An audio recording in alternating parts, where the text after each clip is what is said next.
Singida pia wamefanya maboresho kwenye timu yao. Ameondoka Maruf Chakei, ameondoka Damaro, lakini pia nimemwona Pipino, nimesikia story kuhusu Pipino kujiunga na Singida Black Stars, lakini pia nimemwona Malik Abdul Zakaria Malik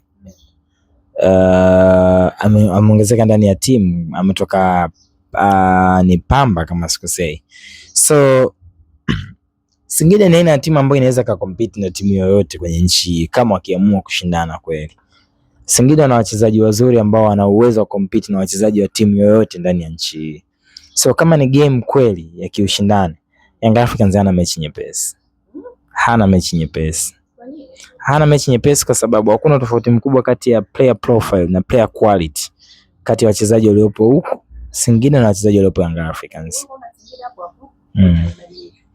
Ya kocha mbadilika, lakini siamini kama mabadiliko atakuja kwa haraka hivyo. Unajua watu wanaamini kocha akija tu basi kuna mabadiliko yanatokea tu papo hapo. No. No. Watu wanarealize sana kwenye mbinu. Sometimes unaweza kushinda mechi kwa kuwa bora kwenye man management. Sawa. Mbinu peke yake haishindi mchezo. Japokuwa tunahitaji mbinu ili kwenda kushinda mchezo. Kocha anaweza akaja asiongeze kitu chochote lakini akapunguza baadhi ya vitu ambavyo ni unnecessary. Havina umuhimu.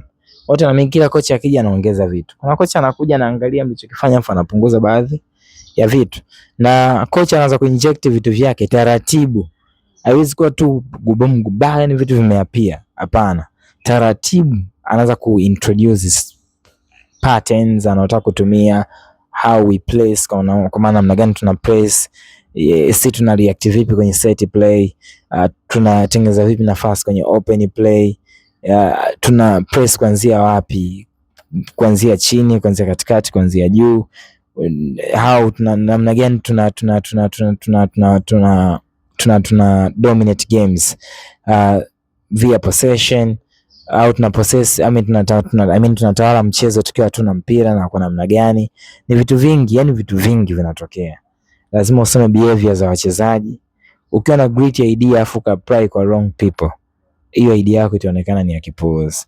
Lakini ukiwa na great idea uka apply kwa right people, unaonekana wewe ni hatari, kwa sababu umetengeneza wazo kubwa lakini umpata watu sahihi, kwa mmematch, mnaweza kupata kitu bora zaidi kwa ajili ya timu.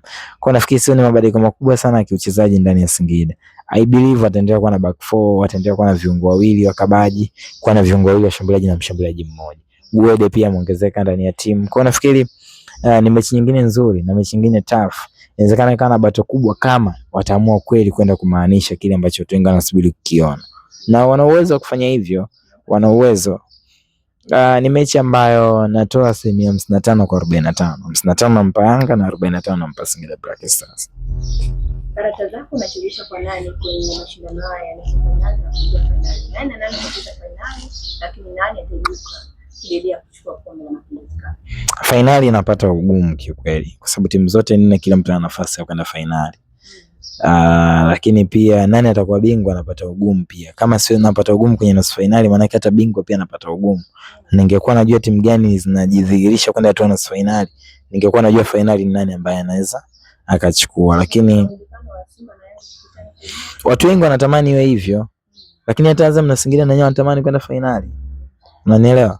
Kwa hiyo lazima tuwe fair, lazima football, ubora wa timu uamue nani anatakiwa kwenda kwenye hatua ya finali. Matarajio ya Simba na Yanga watu wanapenda kwa sababu ni dabi. Lakini pia mimi sipendi kwa sababu mimi napenda revolution sometimes. Mimi napenda mapinduzi.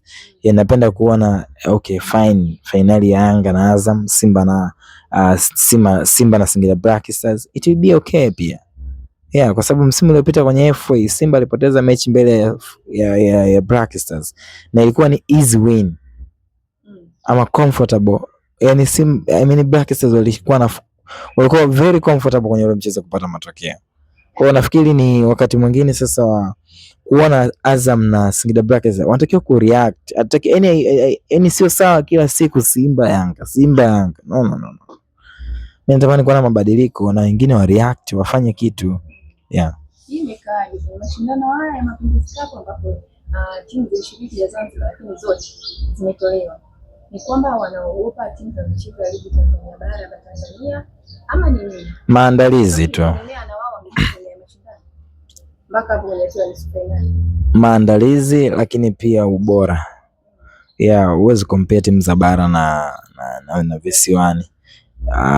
Inawezekana walifanikiwa kuchukua ubingwa msimu uliopita na kuna ule msimu wa kina Lanso pia alichukua ubingwa. Timu za bara zikiamua kuwa front foot kwenye mashindano, kuna nafasi ndogo sana timu za visiwani kuchukua ubingwa. Yaani ikimaanisha kuna nafasi ndogo sana timu za Zanzibar kuchukua ubingwa.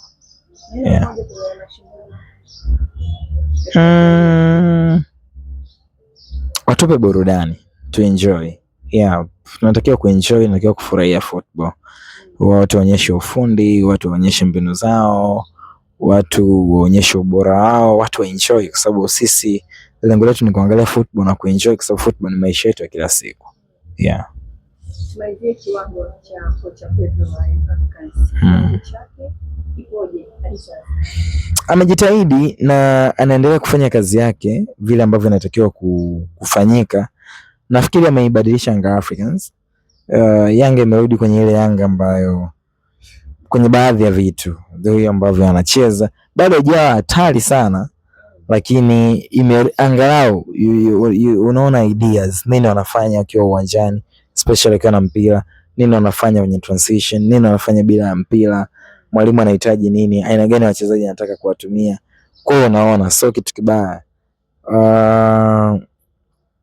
Unapokuwa kocha na una clear framework, ni sasa na watalii ambao hawana ramani, yani watapotea tu. Kocha lazima ana clear identity, lazima utuambie unataka nini kifanyike, and then tuone kwa wachezaji wako wakifanya. So mbaya, yupo babaya sana, yupo sehemu nzuri, kwa sababu ukiangalia hata kwenye michuano ya kimataifa akakusanya alama 4, sio mbaya sana, na ni kundi ambalo ni gumu na alama 4, lakini bado unawakaa kupita mpaka sasa hivi. So haimaanishi kwamba Yanga wana shida zao, na mwalimu inawezekana akanajaribu kufix the way ambavyo wana press. Yanga ni timu ambayo pia ina changamoto bila mpira. Si aina timu ambayo inakufikirisha, si aina timu ambayo inakuuliza maswali magumu sana. Kwa inawezekana kwenye hicho kieneo ambacho nimekitaja, Pedro akaangalia namna ya kufanyia kazi. Kwenye transition pia Yanga ana changamoto kwenye hilo eneo. Set play bado Yanga hawajawa tishio kwenye hilo eneo. Kwa ni maeneo ambayo pia mwalimu Pedro anaweza kaangalia uwezekano wa kurekebisha kwenye maeneo ili kuona timu namna gani ambavyo inaweza kupata matokeo. Naye pia